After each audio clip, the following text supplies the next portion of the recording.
Hello everyone. आज हम मिश्रण से संबंधित कुछ सवालों को हल करेंगे। इससे पहले हम जान लेते हैं कि मिश्रण क्या होता है। जब दो या दो से अधिक पदार्थों को एक साथ मिला दिया जाता है तो उससे बनने वाले पदार्थ को हम कहते हैं मिश्रण। इसके सवाल किस तरीके के हो सकते हैं। मान लीजिए मैंने खरीदा 10 रुपये का गेहूँ, अब मैंने एक और गेहूँ खरीदा, वो है 20 रुपये किलो का। अब दोनों को मैं मिला दूँ और मिलाने के बाद मैं उन्हें बेचूँ तो वह कितने का बिकेगा। तो इस तरीके से मिश्रण से सवाल बनते हैं। तो चलिए हम इसे सीधे सवाल के माध्यम से समझते हैं। तो पहला सवाल है, एक व्यापारी ने 50 किलोग्राम चावल खरीदा। उसने कुछ चावल 8% लाभ पर तथा कुछ को 18% लाभ पर बेच दिया। यदि पूरे सौदे में 14% का लाभ हुआ हो तो उसने 18% के लाभ पर कितने चावल किलोग्राम बेचा।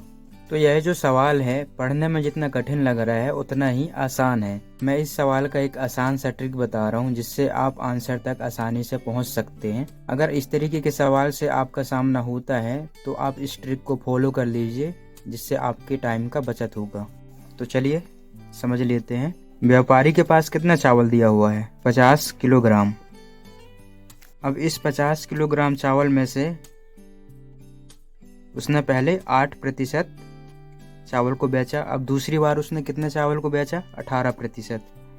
अब इस पूरे चावल को बेचने में उसने कितने प्रतिशत का लाभ प्राप्त किया? 14%। अब एक काम करते हैं, इससे इसे घटा देते हैं और इससे इसे घटा देते हैं। तो यहाँ कितना हो जाएगा? 4% और यहाँ पर 6%। देखिए यहाँ कट जाएगा, ये 2 से और ये 3 से। अब सवाल क्या कह रहा है कि जो 18% लाभ हुआ है इसमें कितने चावल बेचा है, कितने किलोग्राम चावल बेचा है। तो हम क्या काम करेंगे, हम पूरा 50 केजी चावल को लिख लेंगे। अब हम इन दोनों को जोड़ देंगे तो ये 5 हो जाएगा। 3 2 5 गुणा हम 18% का भाग निकाल रहे हैं तो 18% पे कितना आया है? 3। अब हम इसे काट देंगे, बराबर 10 गुणित 3 कितना हो जाएगा? 30। मतलब जो 18% लाभ हमें हुआ है वो 30 केजी चावल बेचने पर हुआ है। यही आंसर है। अब दूसरा क्वेश्चन देखते हैं। तो अगला क्वेश्चन है, राम बाबू 4 रुपये प्रति किलोग्राम वाला 25 किलोग्राम गेहूं खरीदकर 4.50 रुपये प्रति किलोग्राम वाला 35 किलोग्राम गेहूं के साथ मिला देता है तथा मिश्रण को 4.25 रुपये की दर से बेचकर कितना लाभ या हानि उठाया। अब ये सवाल तो पिछले सवाल से भी पढ़ने में कठिन लग रहा है, लेकिन सच कहूँ तो पिछले सवाल से भी सरल है यह सवाल। तो चलिए समझ लेते हैं। यहाँ पर फर्स्ट वैरायटी का जो गेहूँ है उसकी मात्रा कितनी दी हुई है? 25 किलोग्राम और 1 केजी का मूल्य कितना है? 4 रुपये। तो हम 25 में 4 का गुणा कर देंगे तो क्या निकल जाएगा? इस 25 केजी का टोटल मूल्य निकल जाएगा। तो हम 25 में 4 का गुणा करेंगे तो यहाँ हो जाएगा 100 रुपये। 25 केजी गेहूं का मूल्य है 100 रुपये। इसी तरह जो दूसरी वैरायटी का गेहूं है उसकी मात्रा कितनी है? 35 किलोग्राम और 1 केजी का मूल्य कितना है? 4.50। अब इसका हम गुणा करेंगे तो 35 चौके 140। अब 35 का हम 0.50 में गुणा करेंगे तो ये कितना आ जाएगा? 17.50। जब 140 में हम 17.50 को जोड़ेंगे तो कितना जाएगा? 157.50 रुपये। इसके बाद जो रामू काका है वो इन दोनों वैरायटी को मिला देता है, मतलब हम इसे जोड़ देंगे तो ये कितना हो जाएगा? 60 केजी और ये कितना हो जाएगा? 257.50 रुपये। तो इसका मतलब क्या हुआ, जो रामू काका है वो 60 केजी गेहूँ खरीदा कितने रुपए में? 257.50 रुपये में। तो इसे हम क्या लिख सकते हैं? क्रय मूल्य। अब इसके बाद क्वेश्चन में क्या है, ये जो मिश्रित गेहूं है कितने केजी का है? 60 केजी का। अब इसे हम 4.25 पर केजी के हिसाब से बेचें तो हमें क्या मिल जाएगा? इस 60 केजी का टोटल रुपए। तो हम इस 60 का 4.25 में गुणा करेंगे तो सबसे पहले हम 60 का 4 में गुणा करेंगे, 6 चौके 24 240। उसके बाद हम 60 का गुणा 0.25 में गुणा करेंगे तो कितना जाएगा? 15। 240 प्लस 15 255 रुपये।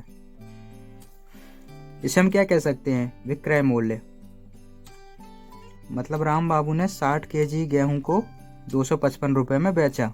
अब हमें पता करना है कि जो राम बाबू है वो 60 केजी गेहूं बेचने के बाद उसे लाभ हुआ या हानि। तो इसके लिए हम क्या काम करेंगे, ये जो विक्रय मूल्य है 255 रुपये, इसे हम क्रय मूल्य से 257.50 से घटा देंगे तो कितना जाएगा 2.50 रुपये।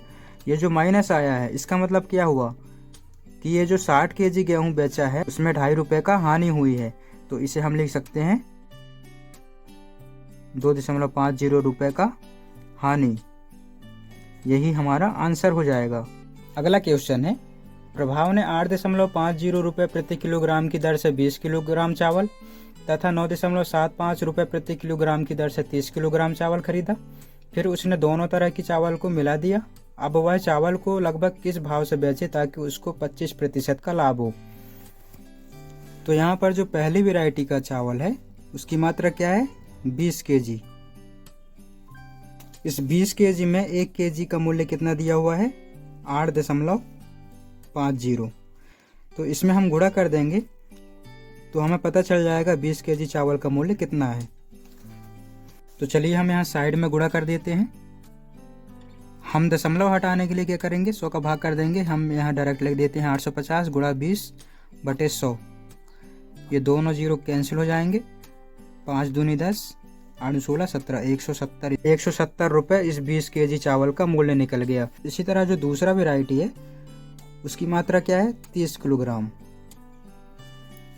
और इस 30 किलोग्राम में 1 केजी का मूल्य कितना दिया हुआ है, 9.75 रुपये। चलिए इनका भी गुणा कर देते हैं। 975 गुणा 30/100। ये 100 हमने दशमलव हटाने के लिए लिखा है। 100 ही क्यों लिखा है, क्योंकि दशमलव के बाद 2 अंक है। तो चलिए हम इसे कैंसिल कर देते हैं। ये 0 से ये 0, ये 5 से कट जाएगा। 5 दूनी 10, 5 एकम 5, यहाँ 4 बचा, 5 नाम 45, 2 बचा, 5 पंचे 25। अब जो 195 है इसमें हम 3 का गुणा कर देंगे तो 5 तिया 15, 1 बचा, 9 तिया 27, 28, 2 बचा, 3 2 5/2, ये 2 है। अब 585 में हम 2 का भाग करेंगे तो 2 दूनी 4, 1 बचा, 2 नाम 18, बचा 5, 2 दूनी 4, यहाँ पर 1 बचा, दशमलव लग जाएगा, 2 पंचे 10, तो यहाँ आ जाएगा 292.50 रुपये 30 केजी चावल का मूल्य। अब क्वेश्चन के अनुसार इन दोनों वैरायटी के चावल को हम मिला देंगे तो क्या होगा, ये दोनों जुड़ जाएंगे। तो ये जुड़ जाएंगे तो ये कितना हो जाएगा, 50 केजी। और इसे हम जोड़ेंगे, ये पॉइंट में 50 तो रहेगा, यहाँ पर 2, 9 10 16, 1 3 4। मतलब जो दोनों वैरायटी के चावल को मिलाने के बाद टोटल चावल कितना हो गया, 50 केजी। और इस 50 केजी का मूल्य कितना निकल गया, 462.50 रुपये। अब हम इस 50 केजी में केवल 1 केजी चावल का मूल्य निकालेंगे। तो इसके लिए हम क्या काम करेंगे, ये 462.50 है, इसमें हम 50 का भाग कर देंगे। तो हम दशमलव हटाने के लिए क्या काम करेंगे, 462.50 दशमलव के बाद 2 अंक है तो हम 2 जीरो हर में बढ़ा देंगे। अब हम इसे कैंसिल करेंगे तो ये 0 से 0 कैंसिल हो जाएगा, शायद ये 5 से कट जाएगा। तो ये 100, 5 नाम 45, 1 बचा, 5 दूनी 10, 2 बचा, 5 पंचे 25। अब यहाँ पर 925/100 है, क्या हम इसे 9.25 लिख सकते हैं, बिल्कुल लिख सकते हैं। ये जो 9.25 आया यह क्या है, इसका मतलब हुआ 1 केजी का मूल्य 9.25 रुपये है। अब यह 9.25 का मतलब क्या हुआ, यह तो केवल 50 केजी चावल में खरीदा हुआ 1 केजी चावल का मूल्य है। अभी तो हमें पता करना है कि जो यह 50 केजी चावल है इसे बेचेंगे तो 25% का लाभ किस तरीके से होता है। तो इसके लिए हम क्या काम करेंगे, ये जो 9.25 है इसमें हम 25% निकाल लेंगे। आप लोगों से गुणा भाग और प्रतिशत निकालते तो आता होगा ना, तो चलिए ठीक है। तो चलिए हम इसे काट लेते हैं, ये इतने बार में कट जाएगा। अब 4 में हम इसमें भाग करेंगे तो 4 दूनी 8, यहाँ बचा 1, 4 तिया 12, 4 एकम 4, तो यहाँ पर इतना जाएगा। उसके बाद यहाँ पर देखिए, यहाँ पर दशमलव लगाना पड़ेगा क्योंकि यहाँ पर भी है, जब हम इस 50 केजी चावल के 1 किलो भाग को 9.25 रुपये में 25% लाभ के साथ बेचते हैं तो हमें कितने रुपए का फ़ायदा होता है? 2.31। लेकिन हमें यह नहीं पता कि टोटल कितना रुपए का फ़ायदा हुआ है। तो इसके लिए हम क्या काम करेंगे, ये 9.25 है, इसमें हम 2.31 को जोड़ देंगे, जिससे हमें पता चल जाएगा कि 25% के साथ हमें कितने रुपए का फ़ायदा हुआ है। तो चलिए इसे जोड़ देते हैं। 5 और 1 6, 3 2 5, 9 2 11। अब ये क्या हो गया, ऑप्शन में तो है ही नहीं, तो ऑप्शन में जो इसका नज़दीकी रहेगा वही इसका आंसर हो जाएगा। इसका नज़दीक कौन है? 11.50। इसे हम लगभग लिख सकते हैं, यही हमारा आंसर हो जाएगा। तो आज के लिए इतना ही। इसी तरीके के और वीडियो देखने के लिए आप चैनल को सब्सक्राइब कर सकते हैं।